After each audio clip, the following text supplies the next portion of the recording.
তাহাজ্জুদের সময় বিশ্বনবী উঠে মায়েশারে বললেন, আয়েশা ও আমার কলিজার টুকরা হুমায়রা। মায়েশাকে আদর করে বিশ্বনবী হুমায়রা বলতেন।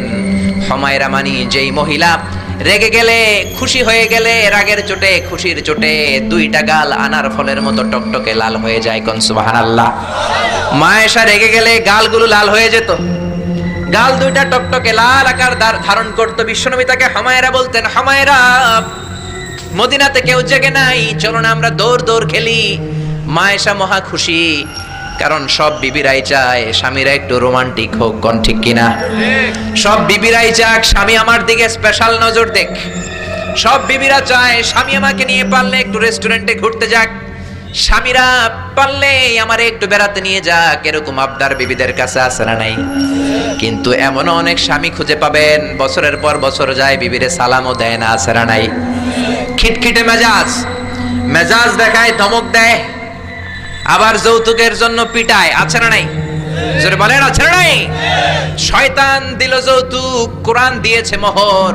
আমরা এখন মোহর ছেড়ে দিয়ে যৌতুকের পেছনে হাঁটি। জোরে বলেন ঠিক কিনা? যৌতুকের চেয়ে জঘন্য অপরাধ সমাজে নাই। কুকুরের গোশত খাওয়া যত গুনাহ, যৌতুক তার চেয়েও বেশি গুনাহ। ঠিক কিনা? কুকুরের গোশত খেলে একটা গুনাহ হয়, হারাম খাওয়ার গুনাহ হয়, কিন্তু যৌতুক খেলে দুইটা গুনাহ হয়।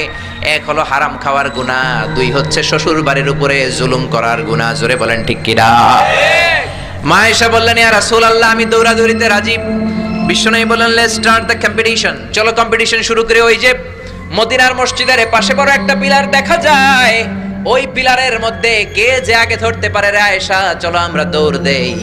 বিশ্বনবী বললেন, ওয়াহিদ ইসনাইনি তালাতা, 1 2 3 লেটস গো। চলো দেই দৌড়।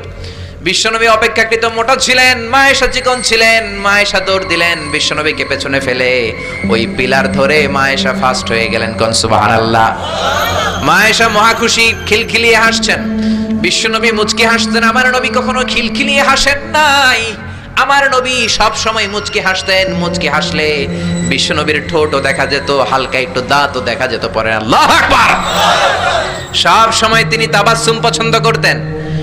বিশ্বনবী বললেন, ঠিক আছে, আনতিল ফাইজা, তুমি বিজয়ী হয়েছো। তার ঠিক 6 বছরের পরের ঘটনা। এই 6 বছরের ব্যবধানে মায়েশার আগের মতো চিকন নাই, মায়েশারে মোটা বানিয়ে দিয়েছে কে? আবার 6 বছরের পরে